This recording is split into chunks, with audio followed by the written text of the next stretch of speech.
Hi guys, welcome back to my YouTube channel daily dose of life. ഇന്ന് നമ്മളൊരു വിഷു ഫോട്ടോഷൂട്ടിന് പോവാണ് കേട്ടോ. അപ്പോൾ അതിൻ്റെ ഒരു ഗെറ്റ് റെഡി വിത്ത് മീ ആണ് നമ്മളിപ്പോൾ കണ്ടുകൊണ്ടിരിക്കുന്നത് കേട്ടോ.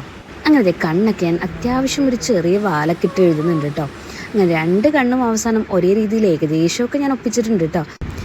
എൻ്റെ ഐബ്രോസ് കണ്ടിട്ട് കുറേ പേര് ചോദിക്കാറുണ്ട് ഞാൻ എങ്ങനെയാണ് ഈ ഐബ്രോസ് എഴുതുന്നതെന്ന്. ഇങ്ങനെയാണ് കേട്ടോ, ഒരു സിമ്പിൾ മെത്തേഡാണ്. ലിപ്സ്റ്റിക് ഇട്ടപ്പോൾ കുറച്ച് കൂടിപ്പോയെന്ന് തോന്നി. പിന്നെ ഞാൻ ഉള്ളിലൊരു ലൈറ്റ് കളേഴ്സ് ഇട്ട് അത് അഡ്ജസ്റ്റ് ചെയ്തു കേട്ടോ. അപ്പോൾ വലിയ കുഴപ്പമില്ലാന്ന് തോന്നുന്നു. ഇനി നമുക്ക് സെറ്റ് മുണ്ട് കൊടുക്കാം. ഇതാണ് കേട്ടോ ഞാനിന്ന് പെയർ ചെയ്യാൻ പോകുന്നത്. അങ്ങനെ കുറേ നേരത്തെ പരിശ്രമത്തിനിടയിൽ നമ്മൾ സെറ്റ് മുണ്ടൊക്കെ ഏകദേശം റെഡിയാക്കിയിട്ടുണ്ട് കേട്ടോ. അങ്ങനെ മുടി കെട്ടാനുള്ള മടിയുണ്ട്, ഞാൻ അതേ മുടി അഴിച്ചിടുകയാണ് കേട്ടോ.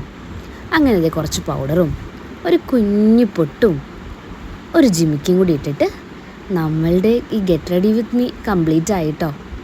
ഇനി നമ്മളുടെ ഫോട്ടോഷൂട്ട്. ഞാൻ നമ്മുടെ ഫോട്ടോഷൂട്ടിൻ്റെ കുറേ പിക്സ് ഇട്ട സമയത്ത് ഇത് എവിടെയാണ് ഈ സ്ഥലം എന്ന് കുറേ പേര് ചോദിച്ചായിരുന്നു കേട്ടോ. ഇത് ഒളിപ്പുറം എന്ന് പറഞ്ഞൊരു സ്ഥലമാണ്. നമ്മുടെ ഗൂഗിളിലൊക്കെ ഒളിപ്പുറം ആമ്പൽത്തോട്ടം എന്ന് പറഞ്ഞാൽ അടിച്ചു കൊടുത്തിട്ടുണ്ടെങ്കിൽ സ്ട്രെയിറ്റ് ഗൂഗിൾ നമ്മൾ അവിടെ കൊണ്ടെത്തിച്ചോളൂ കേട്ടോ. പിന്നെ ഇവിടെ വരുന്ന ആൾക്കാർ നേരത്തെ 7 മണിക്കെങ്കിലും ഇവിടെ എത്തുക കേട്ടോ, ഇല്ലെങ്കിൽ ആമ്പലുകളൊക്കെ വാടിപ്പോകും. അപ്പോൾ ഇനി ആരെങ്കിലും ഈ ഒരു പ്ലേസ് വിസിറ്റ് ചെയ്യാത്തവരുണ്ടെങ്കിൽ എല്ലാവരും പോയി വിസിറ്റ് ചെയ്യൂ കേട്ടോ. പിന്നെ നമ്മളുടെ ഫോട്ടോഷൂട്ടിൻ്റെ കുറച്ച് പാർട്ട് ഞാൻ അവിടെ ആഡ് ചെയ്തിട്ടുണ്ട് കേട്ടോ.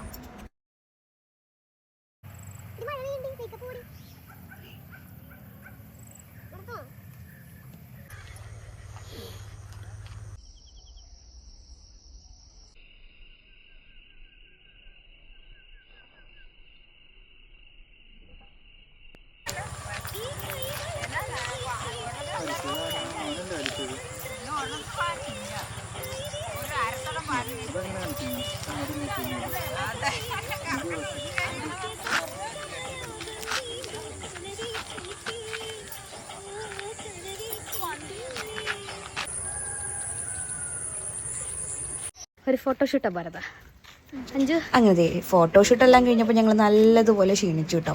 ഇവിടെ ഞങ്ങൾ നേരെ ഒരു ഹോട്ടലിലേക്കാണ് കയറിയത്. അവിടെ വെച്ചിട്ട് നന്നായിട്ട് ബ്രേക്ക്ഫാസ്റ്റ് ഒക്കെ കഴിച്ചു കേട്ടോ. അപ്പോൾ നമ്മളുടെ ഒരു കുട്ടി വ്ളോഗ് നിങ്ങൾക്ക് എല്ലാവർക്കും ഇഷ്ടപ്പെട്ടു എന്ന് വിചാരിക്കുന്നു. ഇഷ്ടപ്പെട്ടിട്ടുണ്ടെങ്കിൽ ഉറപ്പായിട്ടും ഷെയർ ചെയ്യുക, ലൈക്ക് ചെയ്യുക, സബ്സ്ക്രൈബ് ചെയ്യുക കേട്ടോ. താങ്ക്